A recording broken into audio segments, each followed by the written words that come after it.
Վենետիկի Կաֆոսկարի համալսարանի պատմական Բարատտո դահլիճում Հարություն Կալենցի գույներն ու պատկերներն են։ Ֆրանսիայից, Իտալիայից, Լիբանանից և Հայաստանից ժամանած գիտնականներն, արվեստագետներն ու հետազոտողներն ուսումնասիրել են 20-րդ դարի մոդեռնիզմի առանցքային դեմքերից մեկի հայ նշանավոր նկարիչ Հարություն Կալենցի ստեղծագործական ժառանգությունն ու մշակութային ազդեցությունը։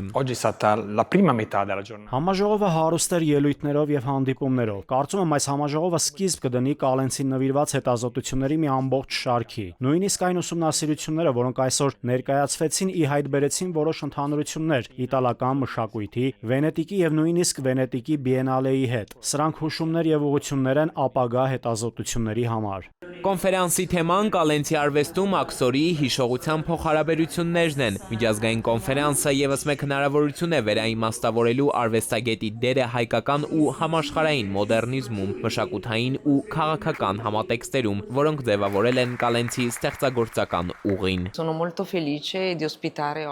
Իմ խորին շնորհակալությունն եմ հայտնում արվեստների հայկական խորհրդին այս նախաձեռնության համար։ Գիտաժողովի առիթը Հարություն Կալենց գույնի ձևը գիրքն է։ Սա Վենետիկի համալսարանում հայ նկարչին նվիրված առաջին գիտաժողովն է, որը հայագիտության համար ունի կարևոր նշանակություն։ Գիրքը չափազանց կարևոր է հայ արվեստագետների համակարգված ուսումնասիրության, միջազգային ճանաչման և ավելի լայն գիտական հետաքրքրության համար։ Այն 20-րդ դարի հայկական արվեստի ուսումնասիրության և միջազգային ճանաչման համար հսկայական քայլ է։ Համաժողովի առանցքում Հարություն Կալենց գույնի ձևը գիրքն է, որը 2025 թվականին Փարիզում ներկայացրեց Սկիռա հրատարակչությունը։ Սկիռան աշխարհի առաջատար հրատարակչություններից է, մոտ 100 տարի հրատարակում է հայտնի արվեստագետների մասին գրքեր։ Գրքում Կալենցի ստեղծագործական ամբողջ ուղին է լիբանանյան 20-ամյա գործունեությունը, Խորհրդային Միության շրջանի աշխատանքները։ Գրքի համահեղինակներն արվեստաբաններ Վարդան Կարապետյանն ու Մարի Թոմբն են։ Գրքի հիմքում Արթուր Ջանիբեկյանի հավաքածուն է, որտեղ միավորվել են աշխարհով մեկ ցրված Կալենցի կարևոր կտավները։ Մեծ նկարչի մասին տեղեկությունները լրացվել են նաև Հայաստանի, Եվրոպայի, Ասիայի, Հյուսիսային Ամերիկայի ու առաջատար թանգարանների և մասնավոր հավաքածուների արվեստի գործերով։ Մեծ պատիվ է մասնակցել Վենետիկի հռչակավոր Կաֆոսկարի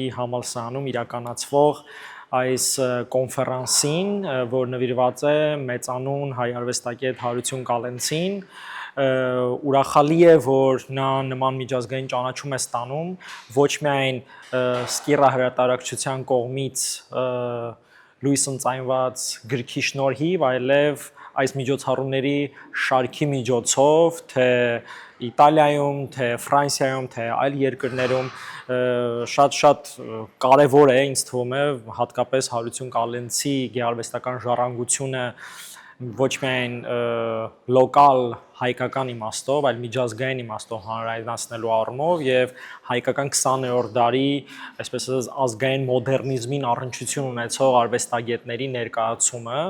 Հայաստանի սահմաններից դուրս։ Աշխարհահռչակ Սկիռա հրատարակչության ներկայացուցիչն անդրադարձավ հրատարակչության երկարամյա ավանդույթին աշխարհի տարբեր երկրներում արվեստագետների ժառանգությունը հանրահռչակելու գործում։ Մասնակիցները հատկապես ընդգծեցին Արթուր Ջանիբեկյանի հավաքածուի և Հայաստանի ազգային պատկերասրահում պահպանվող Կալենցի կտավների ուսումնասիրության կարևորությունը։ Գիտաժողովը, միավորելով Հարություն Կալենց գույնի ձևը, նկարազարդ գիրքն ու գիտական ուսումնասիրությունները, ևս մեկ քայլ է Կալենցի արվեստի շարունակական ուսումնասիրության ու հանրահռչակման համար։ Էդուարդ Պողոսյան, ժամը լրատվական։